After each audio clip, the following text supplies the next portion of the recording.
Tento rok sa zrodil projekt Surfuj bezpečne. Podvodov sa zbaviť musíme konečne. Aj keď tvorba videí stojí mnoho času, nerobím ich len tak, na okrasu. Chcem, aby bolo každé zariadenie bezpečné a aby ľudia neklikali na súťaže falošné. Internet je plný podvodov, vírusov a hoaxu, veď aká ostrahe však podvodníci môžu prísť o prácu.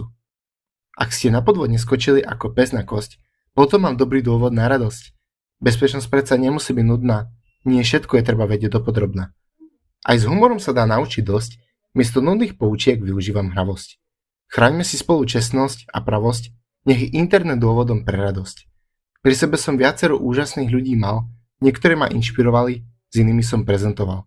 Ďakujem za vašu podporu a ďakujem aj vám, sledovateľom. Želám vám krásne Vianoce, pod stromčekom pekný dar a nech sa v novom roku máte ako kráľovná či kráľ.